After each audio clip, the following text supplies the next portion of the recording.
Shri N.K. Kurian, ഇപ്പോൾ Shrimati Shobhana George പറഞ്ഞതുപോലെ വളരെ പ്രധാനപ്പെട്ട കാര്യം ഈ ചെടിയെ നമ്മൾ വലുതായിട്ട് സംരക്ഷിക്കേണ്ട കാര്യമില്ല എന്നുള്ളതാണ്. നമ്മുടെ റോഡ് സൈഡിൽ ഈ NH-ലൊക്കെ നമ്മൾ നട്ടുപിടിപ്പിക്കുന്നതും ഈ അരളിപ്പൂവാണെന്നുള്ളതാണ്. അപ്പോൾ അതിന് പ്രത്യേക സംരക്ഷണമൊന്നും വേണ്ട എന്നുള്ളത് കൊണ്ടായിരിക്കാം ചിലപ്പോൾ. അതുപോലെ ഏത് കാലാവസ്ഥയിലും ഇത് വളരും എന്നൊക്കെ വായിച്ചിട്ടുണ്ട്. അപ്പോൾ അതുകൊണ്ടായിരിക്കാം. പക്ഷേ ഇങ്ങനെ ഒരു വിഷമുള്ളൊരു ചെടി അതിനെ ഇങ്ങനെ പ്രോത്സാഹിപ്പിക്കേണ്ട കാര്യമുണ്ട്, അതിനെ ഒഴിവാക്കരുതോ എന്നുള്ളതാണ് ഒരു ചോദ്യം. ഇത് നമുക്ക് പ്രോത്സാഹിപ്പിക്കാതിരിക്കാനും കഴിയില്ല. കാരണം നമ്മൾ വിശ്വാസപരമായി നമ്മുടെ ഓരോ ദേവതമാർക്കും ഓരോ പുഷ്പങ്ങളാണ് പൂജയ്ക്ക് അർപ്പിക്കുന്നത്. അതിലൊരു പുഷ്പമാണ് നമ്മുടെ ഈ പറയുന്ന അരളി എന്ന് പറയുന്ന പുഷ്പം.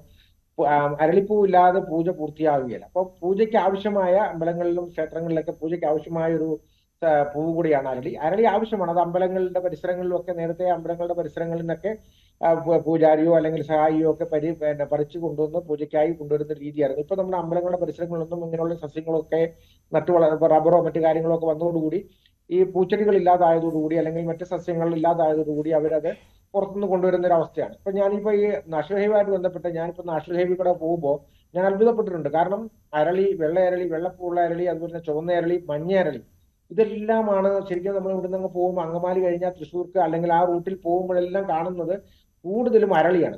ഏതാണ്ട് കിലോമീറ്ററോളം അരളി വെച്ചിരിക്കുന്നതാണ്. അപ്പൊ ഞാൻ പശുവൊക്കെ അതിനകത്ത് കയറി ഭക്ഷണം പുല്ല് തിന്നുന്നൊക്കെ എന്റെ ശ്രദ്ധയിൽപ്പെട്ടിട്ടുണ്ട്. പക്ഷെ ഞാൻ അപ്പോഴും വിചാരിക്കുമായിരുന്നു, പശു തിന്നാലും പശു മരണപ്പെടാൻ നല്ല സാധ്യതയുള്ള ഒരു സസ്യമാണത്. അപ്പോൾ ഇത് എനിക്ക് തോന്നുന്നത് PWDക്ക് അതിനെപ്പറ്റി നല്ല ധാരണ ഉണ്ടായിരുന്നില്ല. ഇതിപ്പോ ഇവിടെ മാത്രമല്ല കേട്ടോ, ദുബായിലെ ഗാർഡനുകളിലും റോഡ് സൈഡിലൊക്കെ ഞാൻ അരളി വെച്ച് പിടിപ്പിച്ചിരിക്കുന്നത് കണ്ടിട്ടുണ്ട്.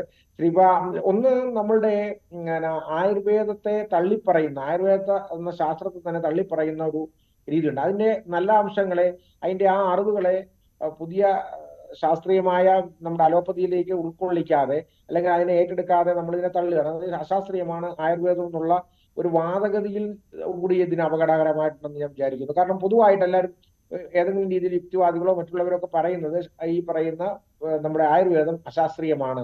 ഈ ഒരു വാദം ആ വാദം തന്നെ പ്രധാനപ്പെട്ട ഒരു ഘടകമാണ്. കാരണം അശാസ്ത്രീയമായ ഒരു കാര്യം വിഷമാണെന്ന് പറഞ്ഞാൽ അത് ശാസ്ത്രം പ്രകാരം തെറ്റാണെന്നാണ് അതിന്റെ അർത്ഥം.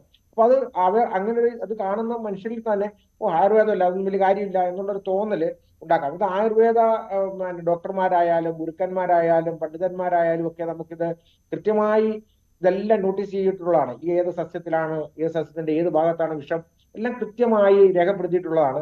അത് അനുസരിക്കാതെ അല്ലെങ്കിൽ അതിനെ ഉൾക്കൊള്ളാതെ നമ്മുടെ ആധുനിക വൈദ്യം അതിനെ തീരെ അവഗണിക്കുന്നതും ഈ ഒരു അവയർനെസ് ഉണ്ടാകാതിരിക്കുന്നതിന് കാരണമാണെന്ന് എനിക്ക് തോന്നുന്നു.